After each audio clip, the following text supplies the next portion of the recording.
આપણે ક્યાં હતા? પૂરા કરી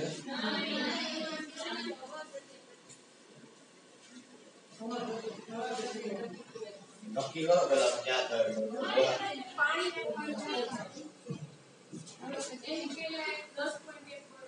એટલી ઉતાવળ છે એને એક્ઝેક્ટ આવો કેમિસ્ટ્રી પૂરું કરી દો એક વાર 15 મિનિટમાં यानी है उड़ जाए आना वाला ये भी नहीं उतावल ये भूल जाता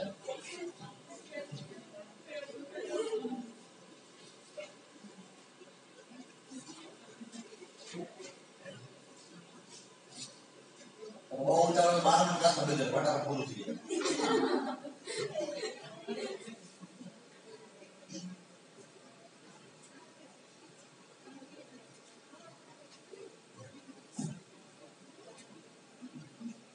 ચાલો આપણે વાત કરતા હતા સમૂહ નંબર 1 ની અંદર રાસાયણિક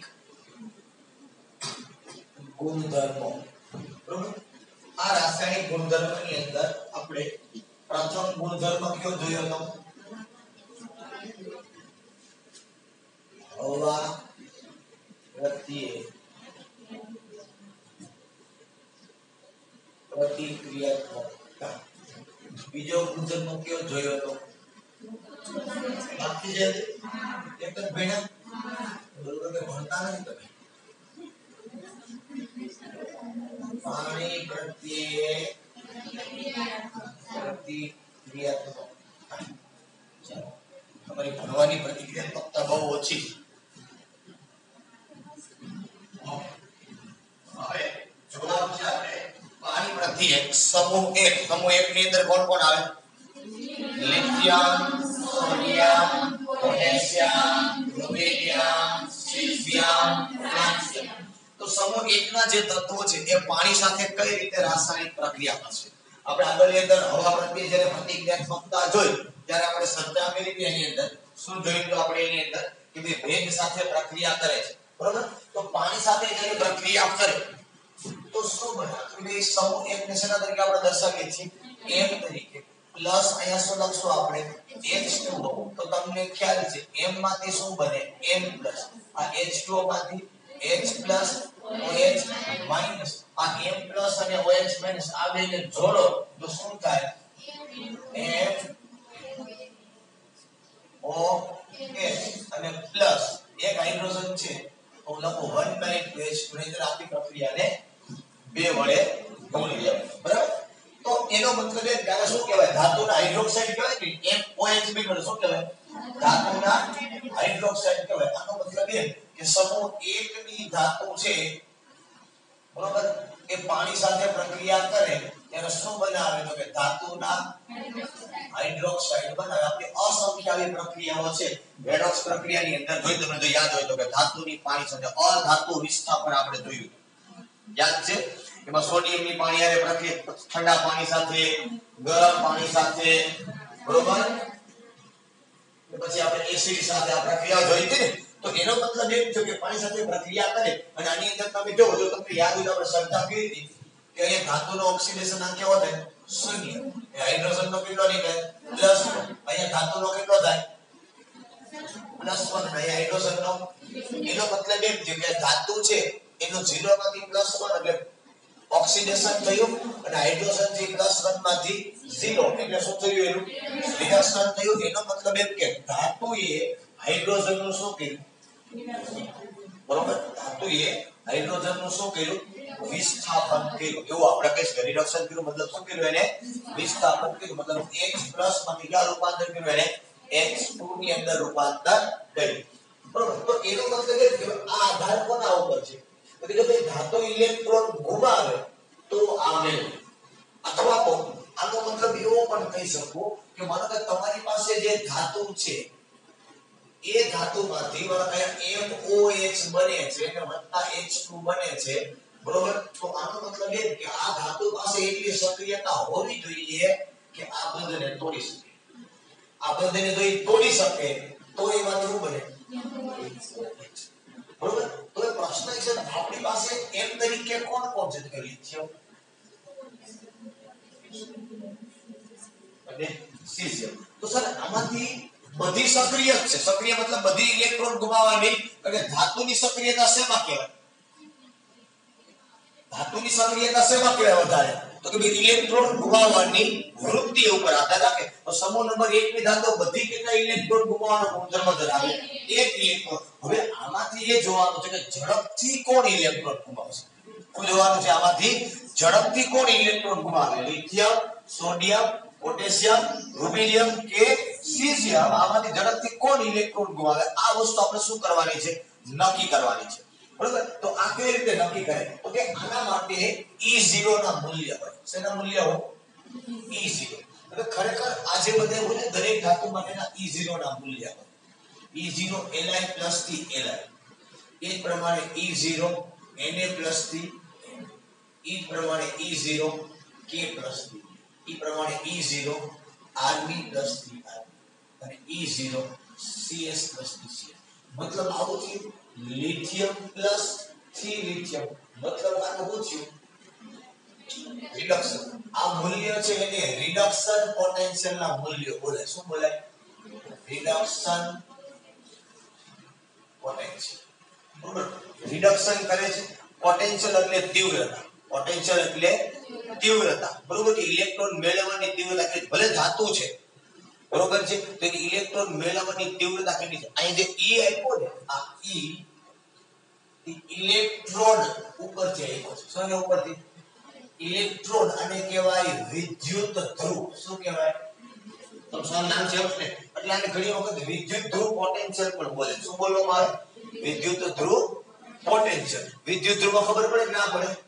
નો ખબર. તો આપણી ભાષામાં ધાતુનો સળિયો. આમાં ખબર પડે કે ન ખબર પડે? તો કહેવાનો મતલબ આખો એવો થાય કે ભાઈ આમાંથી ક્યાં કોની ઇલેક્ટ્રોન મેળવવાની વૃત્તિ છે એના ઉપરથી આપણે ખબર પડશે કે શું છે. બરોબર? તો આની અંદર E0 ના મૂલ્યની અંદર કયા મૂલ્યની અંદર? E0 ના મૂલ્યની અંદર જેના E0 નું મૂલ્ય નાનું એનું શું થાય? ઓક્સિડેશન. અને જેનું ઓક્સિડેશન થાય એ શેના તરીકે વર્તે? એ પ્રમાણે જેના E0 નું મૂલ્ય મોટું એનું શું થાય? અને એ શેના તરીકે વર્તે? મતલબ આવે ખબર આપણે ધાતુની સાપેક્ષતા કરતા ને કે ઝિંકને ઇલેક્ટ્રોન ગુમાવવાનો ગુણધર્મ ધરાવે અને કોપરે ઇલેક્ટ્રોન ગુમાવવાનો ગુણધર્મ ધરાવે. તો આ બેમાંથી કોણ ઇલેક્ટ્રોન ગુમાવે અને કોણ ઇલેક્ટ્રોન મેળવે? તો આપણે કીધું ઝિંકની સક્રિયતા વધુ છે, કોપરની ઓછી છે. પણ કયા કારણોસર તમે કહી શકો? શેના આધારે? તો અહીંયા આધાર આપણી પાસે શું છે? બરોબર? E0 નું મૂલ્ય. શેનું મૂલ્ય? આ E0 નું મૂલ્યને શું કહેવાય? રિડક્શન પોટેન્શિયલ પણ કહેવાય અથવા તો શું કહેવાય? વિદ્યુત ધ્રુવ પોટેન્શિયલ. રિડક્શન પોટેન્શિયલ મતલબ શું? રિડક્શન કરવાની વૃત્તિ અથવા તો રિડક્શન પામવાની વૃત્તિ. કરવાની નહીં, રિડક્શન પામવાની વૃત્તિ કોની વધારે છે? જેની વધારે હોય તો સીધી વાત જેનું મૂલ્ય મોટું એની મૂલ્ય વધારે હશે. બરોબર? તો એનું શું થાય? રિડક્શન. અને એને કયો કરતા તરીકે ઓળખવામાં આવે? સમજમાં આવે આખી વસ્તુ? હવે તમને ટેક્સ્ટ બુક માં આગળ કોષ્ટક આપ્યું જો બરાબર? પીળા કલરનું કોષ્ટક એમાં જો E0 ના મૂલ્ય આપ્યા છે તમને. જો એમાં દેખાય છે એકાદી લાઈન જો E0 ના મૂલ્યની હશે છે. ચાલો એમાં જો લિથિયમ નું મૂલ્ય કઈ તમને આપ્યું છે.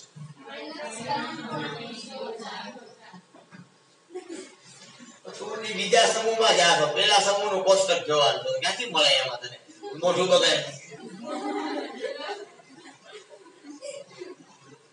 મને મોઢા ઉપર ખબર તમને કાને આવલ કીધું છે. ચાલો હવે એમાં તમારે તમને વેલ્યુ સામે આપેલી છે માઈનસ માં આપી છે બધી વેલ્યુ. એમાં જો એમાં તમે જોશો ને તો એમાં લિથિયમ માં તમને સૌથી વધુ ઋણ મૂલ્ય છે. જો તો વધુ ઋણ તો ઋણમાં મોટું કો સમજો છે કે નહીં? અને સોડિયમ નું સૌથી ઓછું ઋણ છે. જો છે કે નહીં? હવે મારે આને ઋણ આરે કઈ લેવા દે મારે શું જોઈએ છે? કા મૂલ્ય નાનું ને કા મૂલ્ય. હવે તમે મને કહો આમાંથી નાનું કોણ કહેવાય મોટું કોણ કહેવાય? લિથિયમ નું મૂલ્ય કેવું કહેવાય? આનું મૂલ્ય કેવું કહેવાય? માઈનસ માં મોટું હોય એ નાનું, આવું લગભગ પ્રાઇમરી ધોરણોની અંદર શીખવવામાં આવે છે, બરોબર? કે -3 કરતા -2 મોટા, આવું ઘણા સમયથી કહેવામાં આવે છે, બરોબર? આવું તમને પોઈન્ટ માં ન ખબર પડે, હે? બરોબર? તો લિથિયમ નું મૂલ્ય કેવું છે? નાનું. સોડિયમ નું મૂલ્ય કેવું? હવે લિથિયમ નું મૂલ્ય નાનું, એનો મતલબ શું? એનું શું થાય? ઓક્સિડેશન થાય એટલે ઇલેક્ટ્રોન, તો ઇલેક્ટ્રોન ગુમાવવાની વૃત્તિ વધુ થઈ ને લિથિયમ ની બધાય કરતા કેવી થઈ? એનો મતલબ એ કે પાણી સાથે જ્યારે લિથિયમ પ્રક્રિયા કરે ત્યારે ઝડપથી MOH અને હું તમને કીધું ભાઈ આપણે ભણતા જ્યારે અધાતુ વિસ્થાપન ભણતા ત્યારે આપણે વાત કરતા કે જે ધાતુની પ્રતિક્રિયાત્મકતા વધુ હશે એ ધાતુ ઝડપથી હાઇડ્રોજન વાયુ છૂટો કરશે. તો કઈ ધાતુની સક્રિયતા વધારે છે? બરોબર, તો અહીંયા આપણે જોઈએ આમાંથી કોની સક્રિયતા વધુ? લિથિયમની સક્રિયતા વધુ છે, મતલબ ધાતુની સક્રિયતા ક્યાં વૃત્તિ ઉપર આધાર રાખે? ઓક્સિડેશન ઉપર, ઇલેક્ટ્રોન ગુમાવવાની વૃત્તિ, ઇલેક્ટ્રોન ગુમાવવાની વૃત્તિ એટલે શું કહેવાય એને? ઓક્સિડેશન, બરોબર? તો આમાંથી સૌથી ઝડપી ઓક્સિડેશન કોનું થાય? કારણ કે એનું E0 નું મૂલ્ય નાનું છે, તેનું ઓક્સિડેશન થાય, બરોબર? તો આનો મતલબ એ કે લિથિયમ સૌથી પ્રબળ રીતે પાણી સાથે પ્રક્રિયા કરી અને શું ઉત્પન્ન કરશે? હાઇડ્રોજન વાયુ ઉત્પન્ન કરશે, પણ આવું કરતો નથી. પણ લિથિયમ આવું કરતો, કરવું ખરેખર કોને જોઈએ આવું? લિથિયમ ને. પણ મેં તમને પહેલા પણ કીધું આ મુદ્દો છે, સમૂહના બાકીના મૂલ્ય કરતા કેમ આવશે? ઉલટો. ખરેખર આ પ્રક્રિયા ઝડપી કોને આપવી જોઈએ? લિથિયમ. અને પ્રેક્ટિકલી કિંમતો બતાવે છે કે લિથિયમ જે ઓક્સિડેશન ઝડપી થાય બાકીના તત્વોની સાપેક્ષે. કોની સાપેક્ષે? બાકીના તત્વો. કોણ કોણ? સોડિયમ, પોટેશિયમ, રૂબિડિયમ, સીઝિયમ અને આની સાપેક્ષે લિથિયમ પ્રબળતાથી પાણી સાથે પ્રક્રિયા કરી અને હાઇડ્રોજન વાયુ ઝડપથી છૂટો કરવો જોઈએ, બરોબર? પણ લિથિયમ આવું કરતો, લિથિયમ ઉગ્ર રીતે પ્રક્રિયા કરતો નથી. એના બદલે ઉગ્ર રીતે કોણ પ્રક્રિયા કરે છે? તો કે ઉગ્ર રીતે સોડિયમ પ્રક્રિયા કરે છે, લિથિયમ નથી કરતો. હવે હું કામ નથી કરતો? મેં તમને કારણ આપ્યું હતું. શું કહેવાનું? એ નાનો છે. લિથિયમ નું કદ સમૂહના બાકીના તત્વો કરતા નાનું અને એની આયનિક એન્થાલ્પી નું મૂલ્ય કેવું થાય? તો ઊંચું, બરોબર? મેં પહેલા પણ કીધું કે જ્યારે આવું બને ત્યારે શું એક જ કારણ આપણી પાસે મગજમાં રાખવાનું, શું? એ નાનો છે, એટલે આવું તો થાય નથી, બરોબર? એટલે ખરેખર સોડિયમ છે એ પાણી સાથે જ્યારે પ્રક્રિયા કરે, બરોબર, ત્યારે NaOH અને શું છૂટું કરશે? હાઇડ્રોજન વાયુ છૂટો કરશે. મતલબ સોડિયમ સૌથી વધુ પ્રતિક્રિયાત્મક છે. કોની સાથે? પાણી સાથે પ્રક્રિયા કરે છે ત્યારે સોડિયમ સૌથી પ્રતિક્રિયાત્મક છે. મતલબ ઝડપથી પોતાનો ઇલેક્ટ્રોન દાન કરશે, H અને OH વચ્ચેનો બંધ તોડી નાખશે અને ઝડપથી હાઇડ્રોજન વાયુ છૂટો કરશે એટલે ઝડપથી ધડાકો થશે. અને હાઇડ્રોજન વાયુ છૂટો કરે એટલે શું થાય? ધડાકો થાય. એટલા માટે તમે ધોરણ 10 ની અંદર ભણતા આવ્યા છો કે એટલા માટે સમૂહ 1 ની ધાતુઓને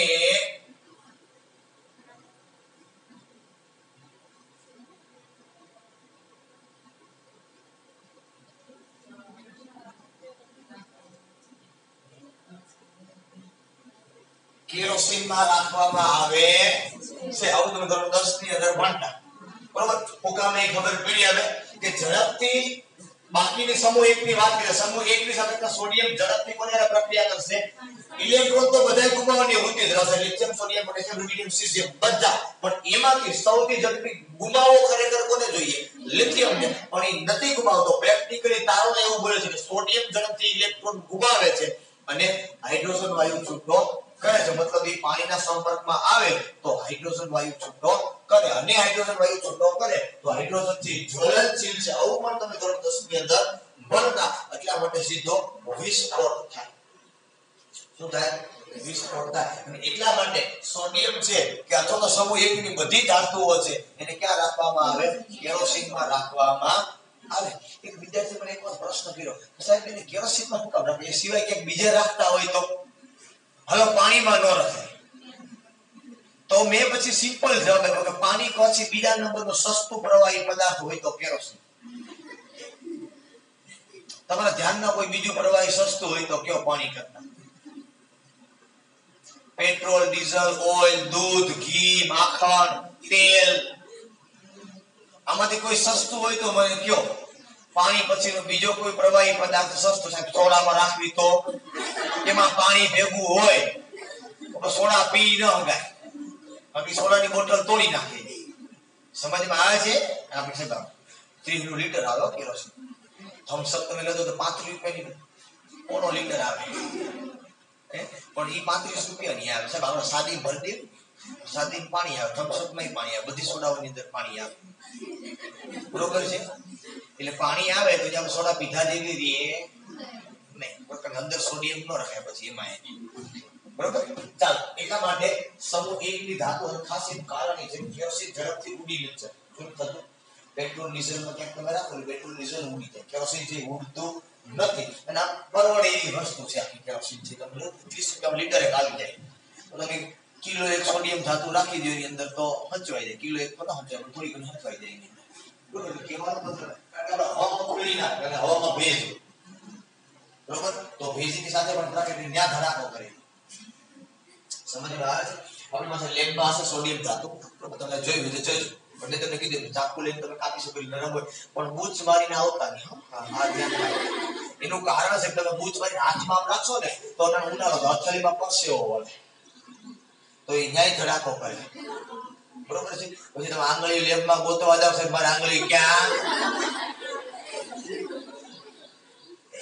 સમજમાં આવે છે? પછી ગોતવા તો મેં તો કે હું તો કહી દીધા ને કારણ મને કીધું લઈ લે, મેં લઈ લીધું. આપણે હોસ્ટેલે જઈને પછી જોવું નહીં રહે, બરોબર? એટલે લેબમાં જો ભલે બૂચ મારતા, બૂચ મારવાથી સંસ્થાને નુકસાન નથી, તમને છે. મુઠ્ઠી બ્રેકને રૂમાલ બાંધી દીને વહી જાય.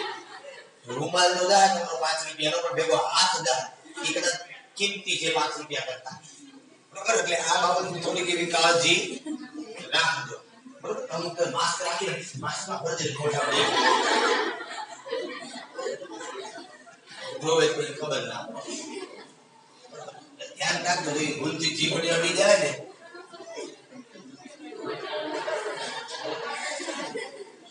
મોઢાની અંદર વિસ્ફોટ કરશે. દાંત ગોતવા જાવ, દાંત ક્યાં મારે? હાલો અહીંયા, હાલો શું? બરોબર? એટલે આ બાબતની નાની એવી તમારે કાળજી, તમારે ભૂલથી લેબમાં જાઓ, બરોબર? તો સોડિયમ ને બૂચ નહીં મારતા. બે વાર હશે આપણી પાસે, ત્યાં તમારે જો એમ નિરાંતે જોઈ લેજો, બરોબર? હાથમાં રાખીને જોજો, કારણ કે ઉપર જાવ કેરોસીન ચોંટેલું હશે એની વચ્ચે જાવ કઈ થાય નહીં, બરોબર છે? એટલે કે સાહેબ કે સાહેબ થોડો નાનો મોટો ધડાકો કરતા દેખાડો, આપણે થોડો નાનો મોટો ધડાકો પણ તમને દેખાડશે, બરોબર? પણ ખીચામાં રાખીને નહીં આવે, આપણે હોસ્ટેલ જઈને ધડાકો કરશું એને ભૂલ્યો જ બંધ આપણે બે ખબર પડી જાય ઉઠે છે કે નહીં, ધડાકો થાય છે, બરોબર? પણ એની પહેલા તમારી પાસે ધડાકો થઈ જાય, એની પાસે થાય કે નથી ચેકી દઉં છું પહેલા તમને એમ થાય છે શીખવું નહીં.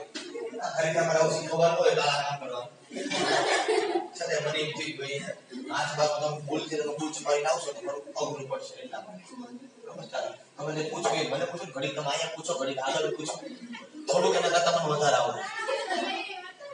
હા હા, પણ એમાં હું તમને એવું કહું ને, પ્રણવ સાહેબ છે એને પૂછી દો એ રૂમાલ કેરોસીન વાળો હોય, એ પણ તમને કીધું ન હોય, એ તમને ના કીધું હોય. સમજ આવે આખી વસ્તુ. અને તમને જો મારી પર વિશ્વાસ ન હોય તો તમે કરી શકો છો, આમાં હું જવાબદાર તમે તમારે મોજ કરો. મારી ઉપર વિશ્વાસ ના હોય તમે ટ્રાય કરજો, વાંધો નહીં, મને એની સામે કોઈ વાંધો નથી, બરોબર છે? તમને એમ થાય કે નહીં થાય તો ખોટે ખોટું કેસ નુકસાન થાય ને, એટલે એટલી બધી કિંમતી ધાતુ પણ સોડિયમ સોના જેટલી તો તમે હાથમાં રાખીને આમ રાખો છો, મને કાંઈ વાંધો નહીં, જોજો ટ્રાય કરજો, થાય છે કે ઊંચો હાથ રાખો, બીજું કઈ થાય નહીં, જે થાય બધું ઉપર થાય. રૂમાલની અંદર સોડિયમ ધાતુ કેરોસીન વાળી હોય અને રૂમાલની અંદર 2-4 ઓળો વાળી દીધો પછી એની અંદર દહન ના થાય અથવા તો હવાની હાજરી ના લાગે, બરોબર? એટલા માટે તમને ના ખબર પડી કે ધડાકો થયો તો લાવ્યો હોય તો દેખાઈ જવાનો હશે તમને પાણીની અંદર બતાવ્યો તો, હા તો પછી એક છતાં તમને ના વિશ્વાસ તમે ટ્રાય કરો, પણ ચેક કરી શકો છો, બરોબર મેં જે કીધું હોય એ વસ્તુ તમે તમારીને ચેક કરો તો વાંધો નહીં મેં તમને સેફટી માટે કીધું અને એમ થયું ભાઈ આ તમારો જમણો હાથ પગે ખોટા તમે હોમવર્ક થોડોક સમય ના કરી શકો તો તમે રહી જાવ આવું થાય તમને કે વાંધો હોમવર્ક હું દાબો હતો મેં હું તો દાબા હાથ લઉં તો ઘણા સમય આ નથી કામ કરતા આપણે હોમવર્ક રહી છે પછી ખબર પડે જમણા હાથે લખી દાબો ચાલો ઓકે વધારે વાતો નહીં કરે સમય બહુ જાજો રહી ગઈ છે ચાલો તો એ પ્રમાણે આપણે આપેલો સમૂહ નંબર 1 ની ધાતુઓ છે એમાંથી સૌથી વધારે પ્રતિક્રિયાત્મક કોણ છે સોડિયમ પણ E0 ના મૂલ્ય એવું બતાવે છે કે ખરેખર છે વધુ પ્રતિક્રિયાત્મક કોણ હોવી જોઈએ તો કે લિથિયમ હોવી જોઈએ છતાં પણ સોડિયમ છે એ પાણી સાથે ઉગ્ર રીતે પ્રક્રિયા કરે છે બરોબર આ સિવાય બાકી કોઈ બીજા પદાર્થ હોય આલ્કાઇન આલ્કોહોલ છે આલ્કાઇન છે બરોબર આ બધા પદાર્થોની સાથે પણ કે હાઇડ્રોજન પરમાણુ છે એને દૂર કરે અને એ જગ્યા ઉપર ગોઠવે છે બરોબર એની સાથે પણ રાસાયણિક પ્રક્રિયા આલ્કોહોલ છે એમાઇન છે બરોબર ઇથાઇલ છે આ બધા સાથે પણ જનરલી પ્રક્રિયા કરે ચાલો ત્યાર પછીની વાત કરીએ આપણે નંબર 3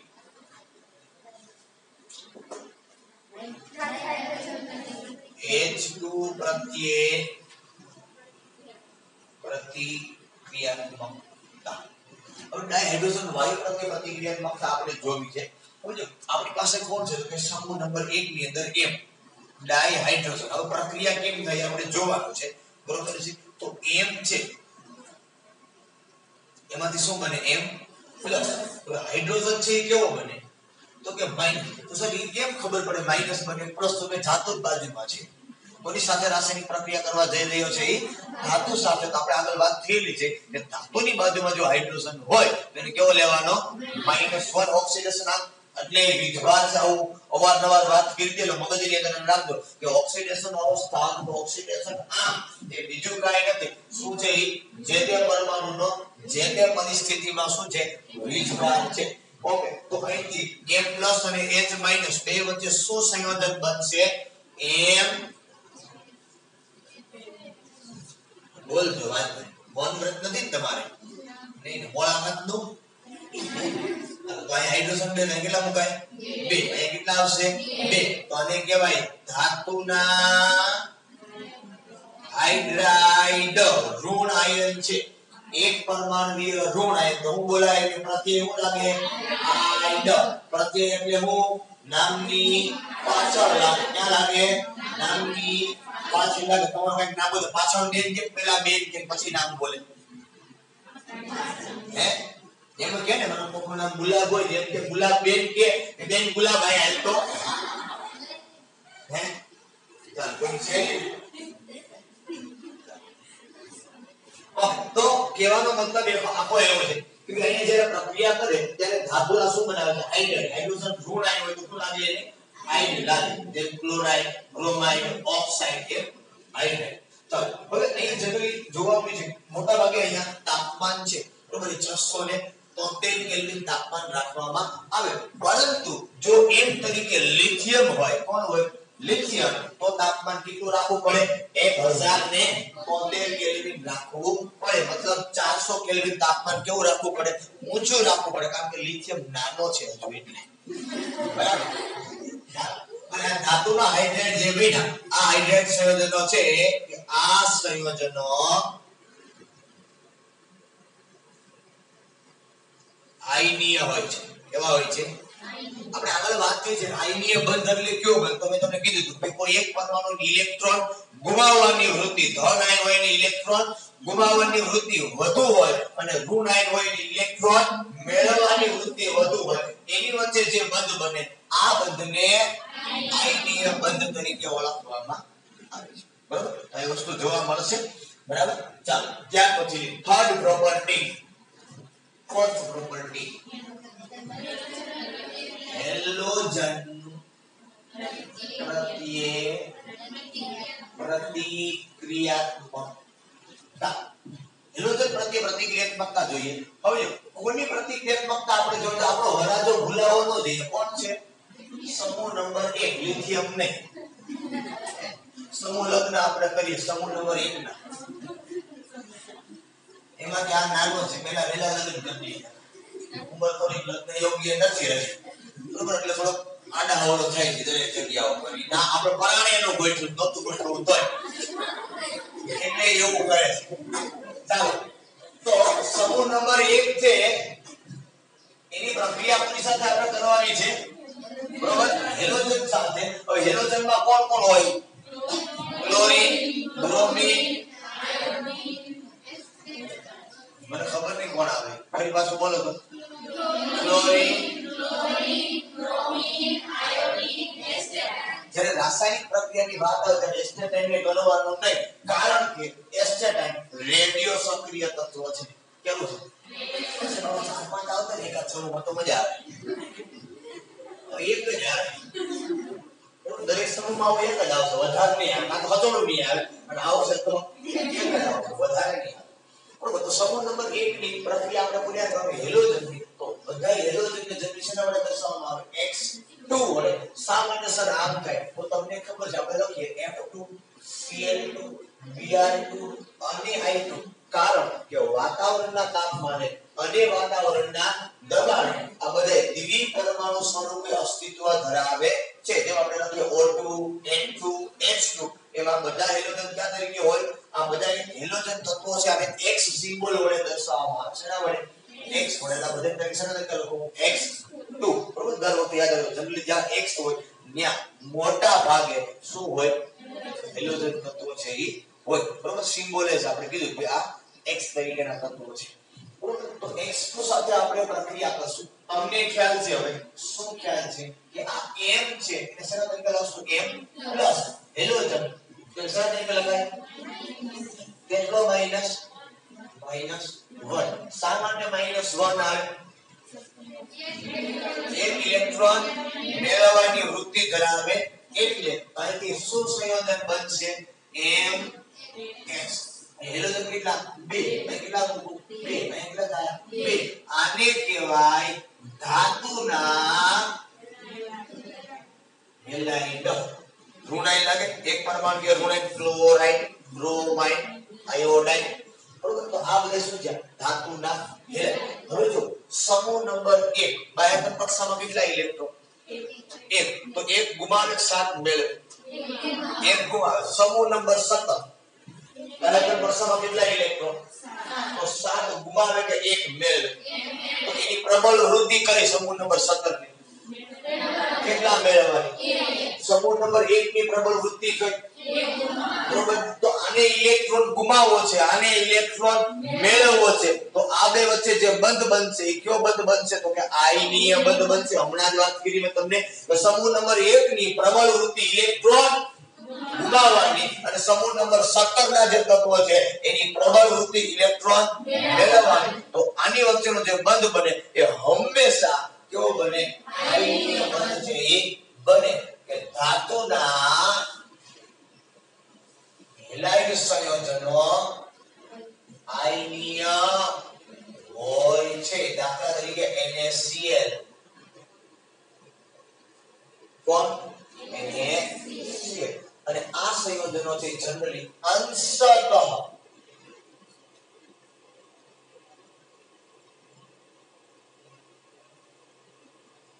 સહસંયોજક હોય છે એવા હોય છે અંશતઃ સહસંયોજક હોય છે અંશતઃ મેં તમને કીધું બધું યાદ હોય તો ચેપ્ટર નંબર 4 રાસાયણિક બંધન અને આણ્વિય રચનાની અંદર વાત કરી હતી કે કોઈ પણ બંધ 100% આયનીય ન હોય અને કોઈ પણ બંધ 100% સહસંયોજક ન હોય આ પ્રબળ આયનીય વૃત્તિ ધરાવે છે પરંતુ અંશતઃ કે આંશિક સહસંયોજક વૃત્તિ છે સમજમાં આવે છે આખી બાબત બરોબર પરંતુ લિથિયમ આયનીય બંધ બનાવશે કારણ કે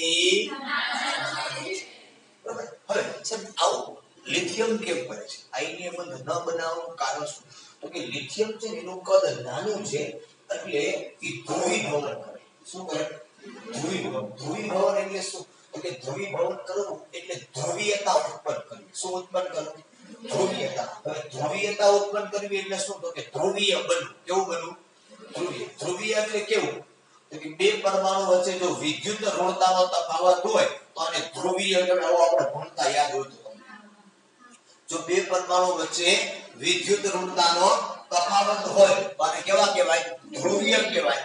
જો બે પરમાણુ વચ્ચે વિદ્યુત ઋણતાનો તફાવત ના હોય અથવા તો ઓછો હોય તો આને કેવા કહેવાય? અધ્રુવીય કહેવાય.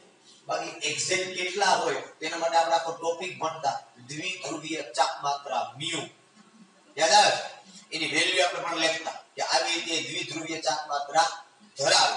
બરોબર. હવે આપણે વાત કરીએ છીએ જનરલી લિથિયમના સંયોજનો. તો લિથિયમ ક્યાં બને છે? બરાબર. લિથિયમ ક્લોરાઇડ, પછી લિથિયમ ક્લોરાઇડ, પછી લિથિયમ બ્રોમાઇડ, લિથિયમ દુખાવો તો લિથિયમ એકલાને જ છે અને કોની ગાય તો ફ્લોરિન, ક્લોરિન, બ્રોમિન અને આયોડિન. મેં તમને શું કારણ આપ્યું કે આવું શા માટે થાય? તો કે લિથિયમ શું કરી નાખે તો કે ધ્રુવીભવન કરી નાખે. શું કરી નાખે? ધ્રુવીભવન એટલે ધ્રુવીયતા ઉત્પન્ન કરી ડેલ્ટા પ્લસ અને ડેલ્ટા માઈનસ આવું ઉત્પન્ન કરે. તો જ આનું કારણ હું તમને સમજાવું કે ધ્રુવીભવન થાય એટલે શું થતું છે ખરેખર અણુ અને પરમાણુમાં. લિથિયમની ઇલેક્ટ્રોન રચના ફિક્સ છે. શું છે?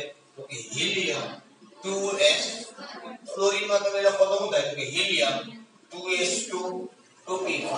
અહીંયા ક્લોરીન માં શું થાય? 3s2 3p5. અહીંયા 4s2 4p5. અહીંયા 5s2 5p5. આ પ્રકારની ઇલેક્ટ્રોન રચના છે જનરલી આપણને જોવા મળશે. બરોબર. હવે આવી ઇલેક્ટ્રોન રચના જો આની અંદર જોવા મળે બરોબર તો શું થતું હોય તમે સમજો. કેવું છે આ ધ્રુવીભવન કઈ રીતે? ધ્રુવીભવન થાય એટલે શું કરે? તો માનો કે અહીંયા આ હેલોજનના વાદળ છે. કોના વાદળ છે? વાદળ એટલે ઇલેક્ટ્રોન ના હોય. કોના હોય? મતલબ ઇલેક્ટ્રોન નું વાદળ એટલે બીજું કઈ નહીં. ઇલેક્ટ્રોન જે તે કક્ષકમાં ગોઠવાયેલું હોય તેનો કોઈ ચોક્કસ આકાર હોય. ગોળાકાર, એસ કક્ષક હોય તો ગોળાકાર, ડી કક્ષક હોય તો ડમ્બેલ, ડી કક્ષક હોય તો ડબલ ડમ્બેલ. આવો આકાર હોય ને આ પ્રકારે માનો કે વાદળ ગોઠવાયેલા છે. અને અહીંયા કોનું વાદળ છે? તો કે ભાઈ લિથિયમ ની વાત કરીએ તો કોનું વાદળ છે? આ લિથિયમ પાસે તો ફિક્સ જ છે. કેટલા ઇલેક્ટ્રોન છે? એક જ કક્ષા છે. ઓએસ કક્ષક જ છે એની પાસે. આ તો બીજી કક્ષા એક જ છે. હું માનો કે પહેલા ફ્લોરિન આવે. પહેલા કોણ આવે? તો ફ્લોરિન માં કઈ કક્ષા છે? આ બીજી છે કે નહીં? 2s2p2 આની અંદર ભેગી ગણી લો. તમારો બીજી કક્ષા છે એની પાસે. બરોબર. હવે આની અંદર શું થાય કે ધ્રુવીભવન કરવું એટલે શું? કે ધ્રુવીભવન કરવું એટલે ખરેખર એવું થવું ધન આયનના ઇલેક્ટ્રોનના વાદળ વડે. ફરી પાછું બોલ. શું કહું છું? ધન આયનના ઇલેક્ટ્રોનના વાદળ વડે ઋણ આયનના ઇલેક્ટ્રોનના વાદળનું વિકૃતિકરણ કરવું. ધન આયનના ઇલેક્ટ્રોનના વાદળ વડે ઋણ આયનના ઇલેક્ટ્રોનના વાદળનું વિકૃતિકરણ. આના જેવી વાત છે કે કોઈ એક વ્યક્તિ છે બાજુવાળા ઠેલા પકડી નાખે થોડી આપું.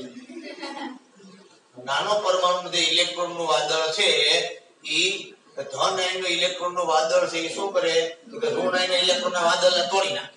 આને શું થયું કહેવાય? એટલે ધ્રુવીભવન થાય એટલે પ્લસ અને માઈનસ નો વીજભાર થાય. હવે અહીંયા શું થાય કે સમૂહ એકની વૃત્તિ કેવી છે? તો ઇલેક્ટ્રોન ગુમાવવાનું. અને આની વૃત્તિ કેવી છે? ઇલેક્ટ્રોન આનું કદ નાનું છે ને એટલે કેન્દ્ર પાસેથી ઇલેક્ટ્રોન દૂર કરવો કેવો પડે? મુશ્કેલ. સમજતા હશે કે હેલોજન આવશે ઉપર છે ઇલેક્ટ્રોન મેળવવાની વૃત્તિ ધરાવશે ને. મતલબ આ ફ્લોરિન છે એ લિથિયમ પાસેની વૃત્તિ ધરાવશે. ઇલેક્ટ્રોન મેળવવાની વૃત્તિ ધરાવશે. લિથિયમ જે ઝડપથી ઇલેક્ટ્રોન દેશે નહીં. એટલે આ લિથિયમના ઇલેક્ટ્રોનનો વાદળ છે એ શું કરશે? ફ્લોરિનના ઇલેક્ટ્રોનના વાદળને વિકૃત કરવાનો પ્રયત્ન કરશે. હવે ફ્લોરિન એમ કે ને ભાઈ તમે જેની અંદર રહ્યો છો એનો બાપો હું છું. થોડું ધ્યાન રાખીને ચાલો એટલે અઘરું પડશે. ફ્લોરિનની વિદ્યુત ઋણતા આખા આવર્ત કોષ્ટકમાં સૌથી વધુ. એટલે ફ્લોરિન હવે કે તું ધ્યાન રાખે હું કોણ છું તું ઓળખતો નથી. લિથિયમ ફળી કરે પણ બહુ ન કરે ત્યાં. કારણ કે એનું કારણ છે શું? કે ફ્લોરિનનું ઇલેક્ટ્રોનનું વાદળ પણ ક્યાં છે? બીજી કક્ષામાં છે. અને આનું ઇલેક્ટ્રોનનું વાદળ પણ ક્યાં છે? બીજી કક્ષા. મતલબ બીજી કક્ષા બેયની એટલે બેયના ઇલેક્ટ્રોનના વાદળ કેન્દ્રની ક્યાં છે? નજીક છે. એટલે આ ઇલેક્ટ્રોનનું વાદળ આનું ઝડપથી બહુ વિકૃતિકરણ કરી શકશે નહીં. બરોબર છે. હવે પછી શું કરે? પછી માનો કે લિથિયમ ક્લોરાઇડ બરોબર સહસંયોજક બંધ ન હોય. હવે જો આવું છે સહસંયોજક બની ખબર કેમ પડે? જ્યારે માથા અને માથું ભટકે ત્યારે ભાગીદારી થાય. સમજમાં આવે છે? પણ તમે બે વ્યક્તિ હોય કોઈ કારણોસર ઝઘડો થાય ત્યારે છેલ્લે શું થાય? સમાધાન જ થાય ને કે બીજું કઈ થાય. પણ એક આવ નબળું હોય એક શક્તિશાળી હોય નથી દેવું જા એમ તો કિયા છે છોડ હું થાય તો વિચાર મૂકી લઈ જાય ના તું લઈ જાય. અમારી સાથે હોસ્ટેલમાં 9મા વાળા બાળકો રહેતા હોય કે પ્રાઇમરી વાળા રહેતા હોય નાસ્તો છે કે નહીં? લાલ બહુ ભૂખ લાગી છે. પણ આવું તમે 12 માં હોય કયો લાવ એમ બોલાય તમારાથી. તમને ખબર છે કે રાતે આ પેટી જ દીવ હતો આખે આખી પેટી ઉઠાવી લઈ જાય તમારે. સમજમાં આવે એટલે કયો ઇલેક્ટ્રોન નો વાદળ ક્યાં હલે કરી એ ખબર જ હોય. તો હવે માથાને માથું ભટકાય એટલે છેલ્લે શું થાય ત્યાં સમાધાન થાય. નાના હતા તમે જયારે ભણતા હોય કે ક્લાસમાં એક મોનિટર રાખે. શિક્ષક મોનિટર જે તોફાની હોય ને એને જ રાખે. શું કામ છે? એનું બધાય માન છે. ઓલો હોશિયાર રાખો માનો હોશિયાર આમ શક્તિશાળી ન હોય બરોબર છે. નામ લખો એમ બહાર નીકળ દે એટલે લખી દે બટા લખી દે પછી નીકળ દે બહાર ખબર. સાયકલ માં હવા હોય કે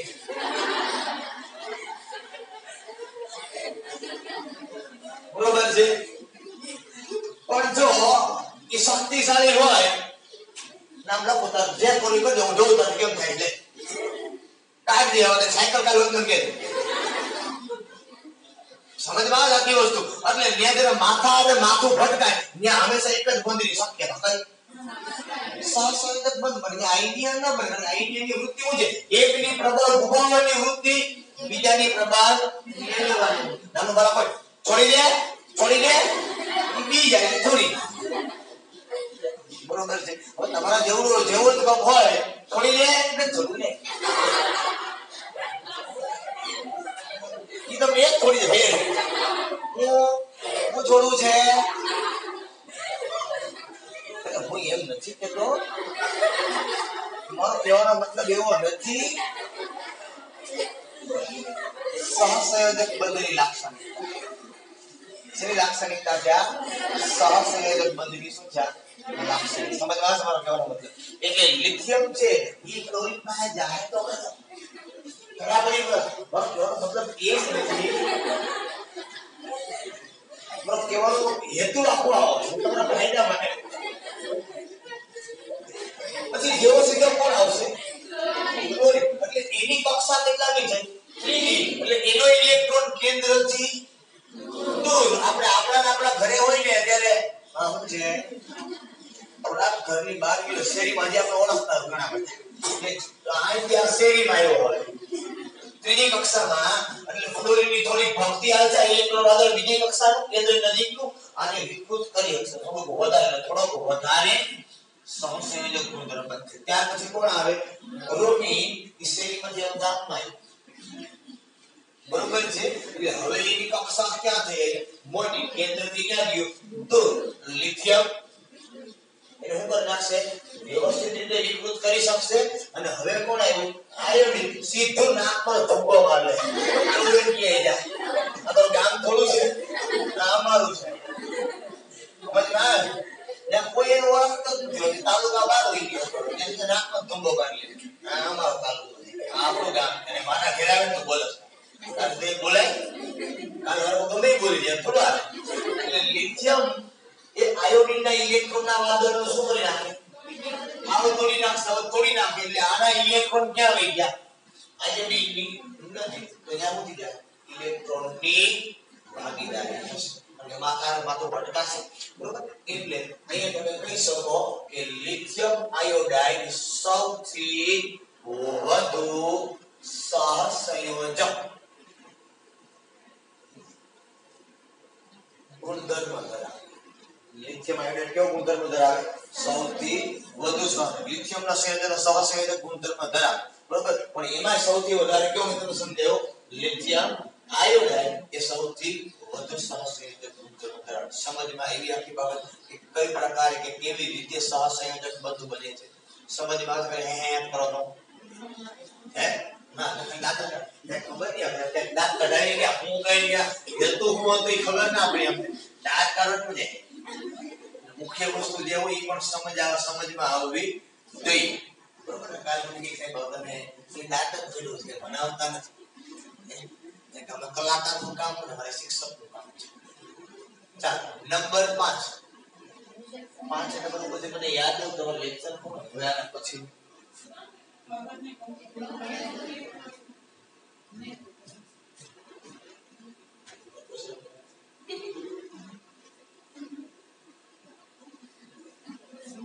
પાછા ઉપર આવજો મોટો બતાવ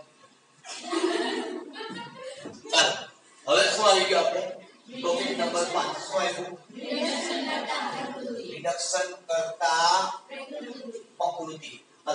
રિડક્શન કરવાની પ્રકૃતિ કેવી છે જોઈ. પછી હમણાં મેં તમને સમજાવ્યું રિડક્શન કરતા એટલે શું.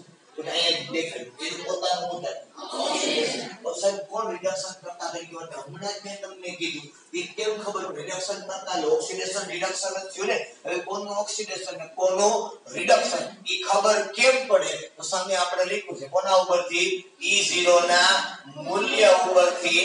તો રિડક્શન કરતા કોણ પ્રબળ થાય છે. જેનું E0 નું મૂલ્ય રિડક્શન કરતા એટલે ઓક્સિડેશન. તો કોનું ઓક્સિડેશન થાય તો મેં લખાયું આમાં તમને હમણાં કે જેના E0 નું મૂલ્ય નાનું હોય ઈશારા તરીકે વર્તે રિડક્શન કરતા તરીકે. જેનું E0 નું મૂલ્ય મોટું હોય એ શેના તરીકે વર્તે ઓક્સિડેશન કરતા તરીકે. જોવો જી કોનું મૂલ્ય સૌથી નાનું છે લિથિયમ નું. તો આપણે કહી શકીએ કે લિથિયમ સૌથી પ્રબળ શક્તિશાળી રિડક્શન કરતા છે. લિથિયમ સૌથી પ્રબળ શક્તિશાળી રિડક્શન કરતા. તો સૌથી મોટું મૂલ્ય કોનું.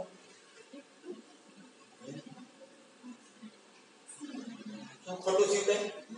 ખોટું થયું તો કેમ મુંજારા આવતો હોય તો કેમ વાંધો નહીં આપણે આગળ ત્યાં મુંજારો દૂર કરી દઈએ. કઈ ખબર ન પડી એવું થયું હે. બોલો બોલો તમે જે હોય દુખાવો કયો એટલે મને દવાની ખબર પડે. એવું બોલ્યા તો ઇન્જેક્શન દઈ દે સીધું ફટાફટ દુખાવો માટે. બોલો ફટાફટ શું સોડિયમ ન આવે એમ. લિથિયમ ની જગ્યાએ સોડિયમ આવે એવું કહો છો.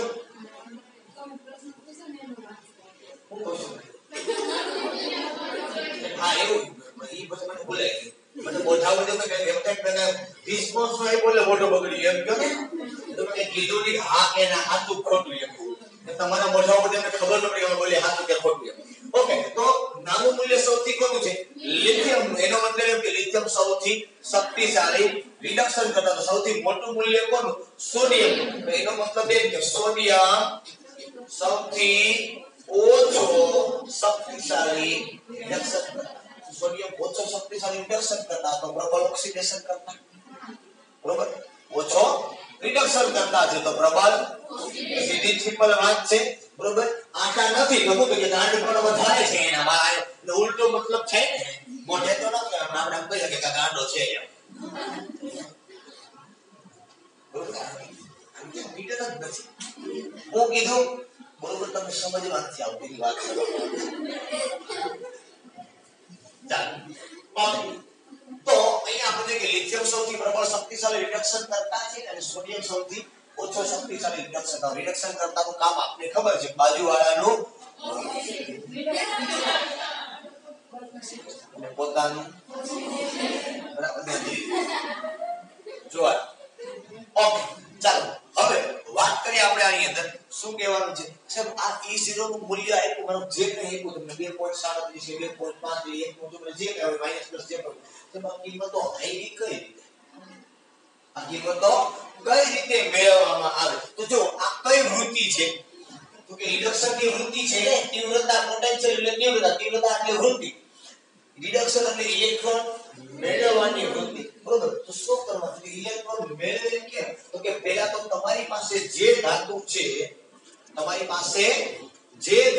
એ કયા ફોર્મમાં હોય. કે ધાતુ હોય તો એ સોલિડ ફોર્મમાં જ હોય ને. ધાતુ એ હંમેશા કયા ફોર્મમાં હોય સોલિડ ફોર્મમાં. તો એને તમારે ગરમ કરી અને કયા ફોર્મમાં લાવવાની ગેસ ફોર્મમાં. તો કોઈ પણ પદાર્થનું સોલિડ માંથી ગેસમાં રૂપાંતર થાય તો એને શું થયું કહેવાય. ઘનમાં પ્રવાહી નથી જો આ લખ્યું છે તો ઘનમાંથી વાયુ બને તો એને શું થયું કહેવાય ઉદ્ધવપાતન થયું કહેવાય. શું થયું કહેવાય. આવું સાંભળ્યું તમે કોઈ પાસે તો તમને કેટલું આવું કે જો કોઈ પદાર્થ એક અવસ્થા મૂકી દીધો ઠેકડો મારે તો એ ઉલાળા મારે એવું કહેવાય એટલે એને ઉદ્ધવપાતન થયું. બરાબર શું થયું કહેવાય ઉદ્ધવપાતન. મતલબ કોઈ પદાર્થ સોલિડ માંથી તમે ગરમ કરો એટલે લિક્વિડ ને બદલે સીધો સમય રૂપાંતર પામે ગેસમાં તો એને શું થયું કહેવાય ઉદ્ધવપાતન થયું કહેવાય. આયોડિન છે ને સોલિડ હોય. કેવો હોય આયોડિન છે કેવો હોય સોલિડ. તમે એને ગરમ કરો એટલે જાંબલી રંગના ધુમાડા કાઢે સીધું. સમજ આવી ને કીધું કે ન ખબર પડી આ બધાય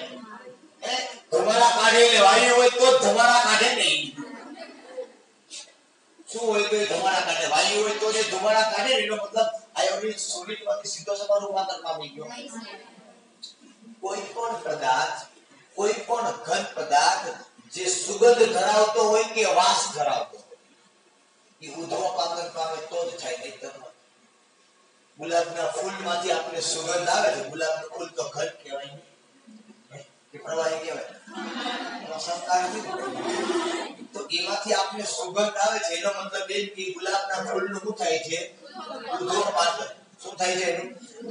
મને ખબર પડે તો લગભગ ગુલાબના છોડમાંથી ઝડપથી સુગંધ ના આવે એટલે ફૂલ તોડ્યા પછી સુગંધ આવે.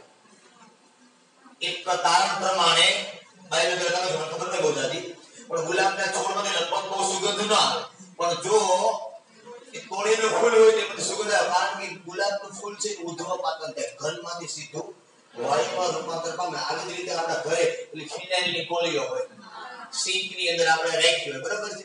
એ કોઈથી ઓગળતી તમને વેમ પર કાઢો તો પાણીમાં ઓગળતી નથી. તમે પાણી નાખો એટલે ઓગળે છે એવું નથી હો. તમે ઘરના ખોળામાં મૂકી દેજો તો એ નાની એવી ગોળી થઈને પતી જાય. એનું શું થાય છે? ઉદ્ધવપાતન થાય છે. આપણે બાથરૂમ ની અંદર જનરલી ઓલી એર સેલ વાળો રાખી ગોદરેજ નો એર પોકેટ જેને કહેવામાં આવે કારમાં એમાં રાખે. એનું શું થાય છે? ઉદ્ધવપાતન થાય છે. સમજમાં આવે છે? એમ કઈ તમને શું લાગે છે કે ઘનમાંથી પ્રવાહી નથી થતું? આ સિંકની જે ફિનાઇલની ગોળી છે ને એ ઓગળતી નથી હો. આપણે એમ હોય આ પાણી ધોયા છે એટલે ઓગળી જાય એવું નથી થતું. એનું શું થાય છે? ઉદ્ધવપાતન. એટલે તમને સુગંધ આવે છે. એ સુગંધ આપને મળી આવે માખીઓને મચ્છરની ઝેર સમાન લાગે એટલે ન થાવતું. એ મૂકવા પાછળનું કારણ શું છે? આપણને સુગંધ આવે એટલે નહીં. એ સિંક કે જે કઈ હોય એની આસપાસ થોડુંક મારે લેવું છે તો હું લઈ લઉં. ઓલો ક્લાસ ખાલી તમારે લેવું તો લઈ લો. મારે ટોપિક પૂરો થઈ જાય. તમારે લેક્ચર લેવો છે? નથી લેવો તો કઈ નહીં. તો કઈ તો તમે લઈ લો. મારે 12 સીમાં હશે.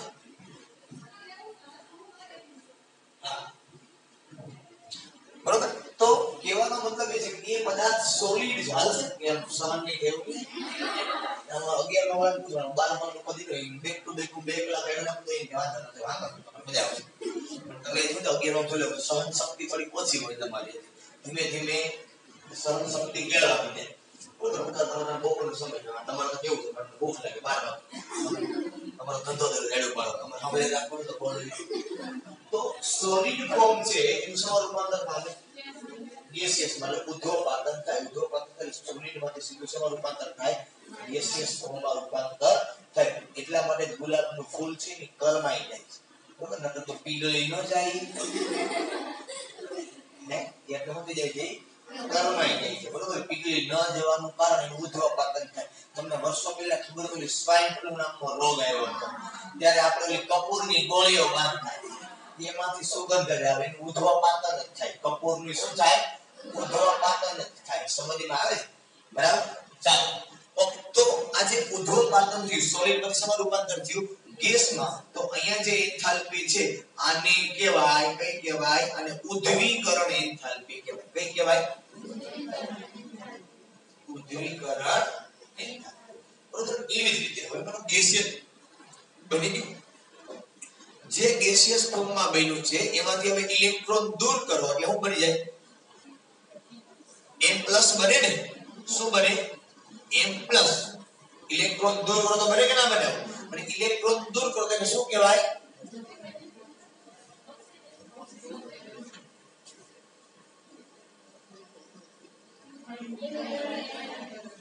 આવું કહેવાય કે ન કહેવાય? આપણે આવું કહેવાય ખબર? વાયુનું તટસ્થ પરમાણુમાંથી ઇલેક્ટ્રોનને દૂર કરવા માટે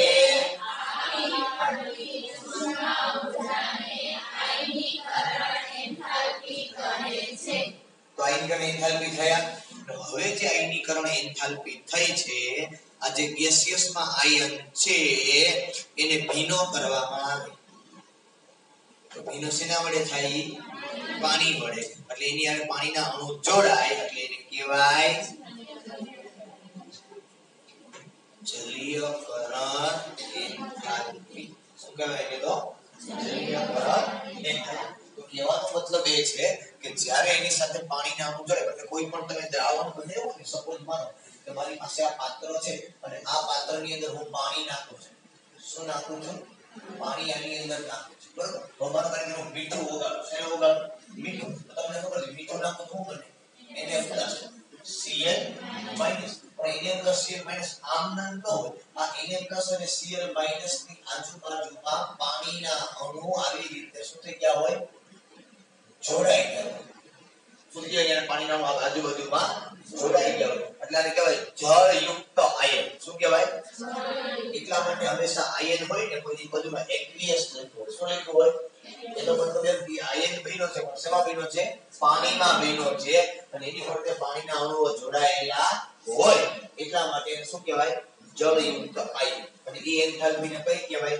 જલીય દ્રવણ આ ત્રણેય એન્થાલ્પીનો કરવાનો સરવાળો એટલે તમને E0 ના મૂલ્ય મળે શું કરવાનો એનો સરવાળો કરવાનો એટલે તમને શું મળે એમાં E0 ના મૂલ્ય મળે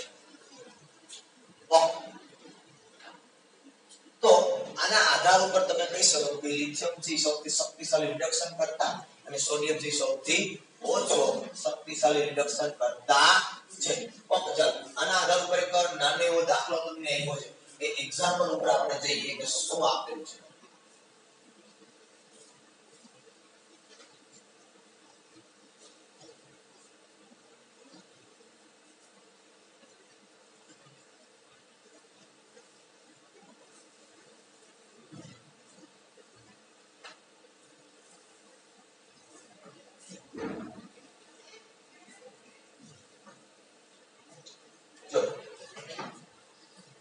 કોઈનો નંબર 10.2 તો એની કે શું Cl2 થી Cl- માટે E0 નું મૂલ્ય એનો મતલબ મને E0 નું મૂલ્ય આપ્યું કે શેનું Cl2 થી Cl- તો Cl2 થી Cl- એટલે રિડક્શન પોટેન્શિયલ કહેવાય આ જો તો Cl2 માંથી Cl- બન્યો તો ઇલેક્ટ્રોન મેળવવા હોય તો જ બને ને બરોબર એનું મૂલ્ય કેટલું આવ્યું પ્લસ 1. ચાલુ કરો કેટલા તાપમાન બંધ થઈ ગયું જી ક્લાસ માં લેતા તો બંધ થઈ પણ મારા બાપ નથી બંધ આવું કોઈ કે તમે આ ભરો તો ચાલુ 0.3 પછી શેનું આપ્યું છે E0 Ag થી Ag એનું કેટલું આપ્યું છે 0.79 પછી આપ્યું છે E0 Na થી Na કેટલું આપ્યું છે -1.1 અન્ય પછી આપ્યું છે E0 Li થી Li તો એ આપ્યું છે -12.04 નીચે દર્શાવેલી આયનીય સ્પીસીઝ ને રિડક્શન કરતા તરીકેની પ્રબળતાના ઉત્તરતા ક્રમમાં ગોઠવો રિડક્શન કરતાનું કીધું રિડક્શન કરતાના ઉત્તરતા ક્રમમાં ગોઠવવાનું છે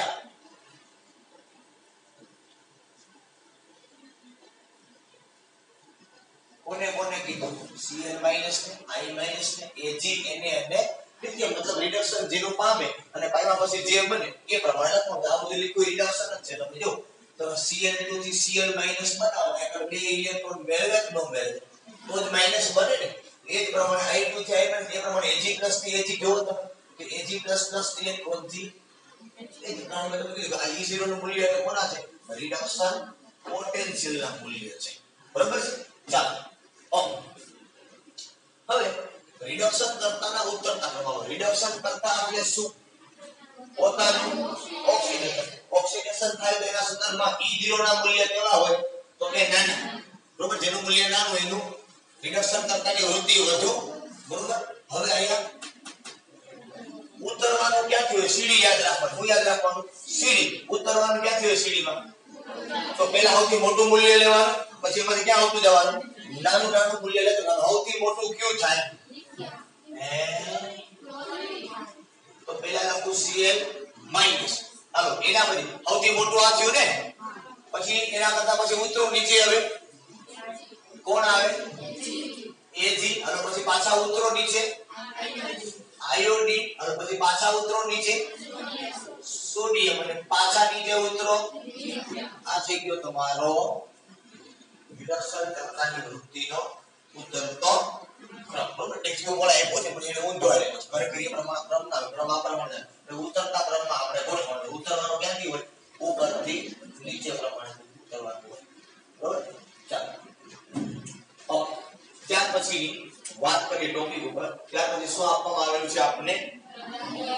પ્રવાહી એમોનિયામાં દ્રાવણ.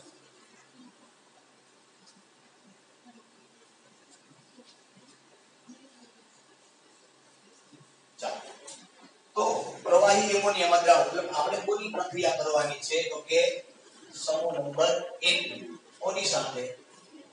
એમોનિયા સાથે. આ એમોનિયા કેવો લેવાનો છે? પ્રવાહી અથવા તો એકવીસ જલીય લેવાનો, પાણી વાળો. અહીંયા એક તો આ પ્રક્રિયા થોડી સ્પેસિફિક રીતે થાય છે. સમજો, બહુ કઈ મોટી વાત છે નહીં.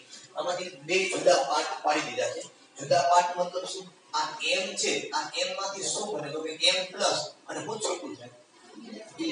તો આમાં કેવું છે કે આ પેલો જે x y બને તો એક એમોનિયા છે, કયો એમોનિયા છે? x, અને બીજો છે એ કયો છે? y છે. એટલે આમાંથી એક જે છે ને, બરોબર, એ એક m છે એ પેલા x સાથે જોડે, પછી આ ઇલેક્ટ્રોન જે કોની આ જોડે?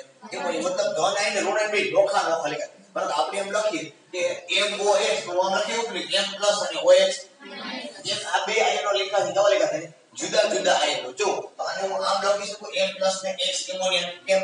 આમ કે m NH3 ના કેટલા અણુ? x. x એમોનિયા છે ને, એટલે તેના કેટલા અણુ? x. કેટલાથી આપણે ખબર નથી. બરોબર, એના ઉપર કેવો વીજભાર આવે? પ્લસ આવે. m પ્લસ છે. સેમ આ ઇલેક્ટ્રોન અહીંયા જોડાય તો વત્તા બીજો હું લખું આ e. અહીંયા કોણ જોડાય? NH3. કેટલા છે એની સંખ્યા? y. આના ઉપર કયો આવે? સમજવા જ બીજું કે મોટી વાત નથી. ધન આયન ને ઋણ આયન છે. જ્યારે આ ધાતુ છે એને પ્રવાહી એમોનિયામાં ડુબાડવામાં આવે છે ત્યારે આપણને વાદળી રંગ જોવા મળે છે. કયો રંગ જોવા મળે? વાદળી રંગ. શેમાં રંગ હુકામ મળે? અને પહેલા પણ મેં તમને સમજાવ્યું હતું કે જ્યારે તમે આ ધાતુને એમોનિયાના દ્રાવણમાં ડુબાડશો એટલે આ ધાતુમાંનો ઇલેક્ટ્રોન એ ભૂમિ અવસ્થામાંથી ઉત્તેજિત અવસ્થામાં જશે પ્રકાશનું શોષણ કરીને, અને જ્યારે પાછો ધરા અવસ્થામાંથી ઉત્તેજિત અવસ્થામાં આવશે ત્યારે ઉત્સર્જિત પ્રકાશની તરંગલંબાઈનું શું કરશે? ઉત્સર્જન. અને આ તરંગલંબાઈ કે આવૃત્તિનો વિસ્તાર કયો હશે? દ્રશ્ય પ્રકાશનો. એટલા માટે આપણને શું જોવા મળશે? એને અનુરૂપ રંગ જોવા મળશે.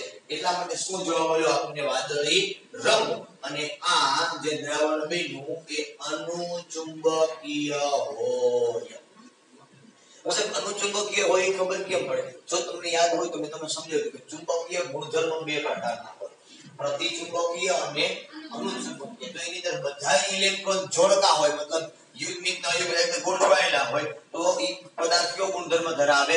પ્રતિચુંબકીય. જો એકાદ ઇલેક્ટ્રોન સિંગલ હોય તો એ કયો ગુણધર્મ ધરાવે? અને સિંગલ ઇલેક્ટ્રોન હોય ને એટલેથી ઓમાંથી ક્યાં જાય? ધરા અવસ્થામાંથી ઉત્તેજિતમાં તો ઝડપથી જાય. અને અનુચુંબકીય ઇલેક્ટ્રોનના કારણે મોટા ભાગે શું જોવા મળે? તમને રંગ જોવા મળે. આ બાબતનું મગજની અંદર રાખજો કે અયુગ્મિત ઇલેક્ટ્રોન હોય કે અયુગ્મિત ઇલેક્ટ્રોનના કારણે અનુચુંબકીય કહેવાય. અનુચુંબકીય છે એ કોના કારણે કહેવાય? તો કે અયુગ્મિત ઇલેક્ટ્રોનના કારણે એ અનુચુંબકીય હોય. અને અનુચુંબકીય હોય એ પદાર્થ કોઈ પણ એટલે કે રંગીન હોય. કેવો હોય? તો કયો રંગ હોય મેં તમને કીધું કે ભાઈ ઉત્સર્જિત પ્રકાશની તરંગલંબાઈ કઈ છે કે આવૃત્તિ કઈ છે એના આધારે તમને ખબર પડશે. બરોબર, સેકન્ડરી થિંગ, જો આ દ્રાવણ છે એની સાંદ્રતા તમે વધારો, મતલબ m વધતા, હું શું લખું અહીંથી NH3, તો જો આને વ્યવસ્થિત રીતે આપણે રિએક્શન ને લખીએ તો આ m માંથી શું બને? m પ્લસ કહેવાય. બરોબર, આ NH3 ને હું આમ છૂટું પાડું NH2 માઈનસ અને H પ્લસ થાય ને, NH2 માઈનસ અને H પ્લસ. તો m આની સાથે જોડાઈ જાય તો શું બને? અહીંથી m NH2 અને વત્તા 1/2 H2 આવું લખી શકાય. કારણ કે અહીંથી જે ઇલેક્ટ્રોન છૂટો પડ્યો એ ક્યાં જાય? હાઇડ્રોજન પાસે જાય. ને આ NH2 આ જે જનરલી MID કહેવાય. શું કહેવાય? આપણે ભણશું જ્યારે સંયોજનો જે આવશે આપણે આગળ વાત કરવામાં આવશે. એટલે આ સંયોજન જે બને કેવા કહેવાય? MID સંયોજનો કહેવાય. જો એમોનિયાની સાંદ્રતા વધુ હોય શું એની સાંદ્રતા વધુ હોય તો વાદળી રંગ કાળા ભૂરા રંગમાં ફેરવાઈ જાય છે બરોબર જો સાંદ્રતા વધારે હોય તો એના કારણે શું થાય એનો રંગ છે તરંગ લંબાઈ છે એની બદલે સાંદ્રતા વધે પ્રમાણ વધે ને એને કારણે રંગ બદલે તે વાદળીમાંથી ક્યાં આવી જાય કાળા ભૂરા રંગની અંદર આવી જાય અને એ પોતાનો ચુંબકીય ગુણધર્મ છે એ કયો ધરાવે પ્રતિચુંબકીય ધરાવે એવડી ચાલો તો આ થઈ ગયું અને અહીંયા જે તમને રંગ જોવા મળે એમાં તમે જો ખાસ અહીંયા કણે તમને આવે છે AM દેખાય છે AM એટલે બીજું કઈ નથી એમોનિયામય દ્રાવણ કહેવાય શું કહેવાય એને આપણે કહીએ સોલિડ હોય તો S હોય તો સોલિડ કહેવાય ઘન છે L હોય તો લિક્વિડ G હોય તો ગેસ કહેવાય M હોય એટલે કેવું કહેવાય એને એમોનિયામય દ્રાવણ છે એવું કહેવાય એટલા માટે શું લખેલું હોય ત્યાં AM તરીકે એને દર્શાવેલું હોય સમજમાં આવે આખી બાબત બરાબર ચાલો અહીં સુધી આપણે આજના માટે રાખીએ હવે નીચે જે ઉપયોગ લખેલા આપ્યા છે બરાબર ઉપયોગ વસ્તુ કઈ છે બેનો ઉપયોગ અહીંયા થાય તો થાય હું તમને કઈ કહી શકું ને આ તમે એની અંદર વાંચી લો જોઈ લો કોનો ઉપયોગ ક્યાં ક્યાં થાય છે કોઈ શબ્દ તમને ખબર ના પડે તો મને પૂછો સાહેબ આનો મતલબ શું થાય કે આનો ઉપયોગ કેવી રીતે થાય એમ કે આનો ઉપયોગ પ્રકાશ વિદ્યુત કોષમાં થાય તો થાય મારે ના પડાય નહીં સમજમાં આવે આખી વસ્તુ ચાલો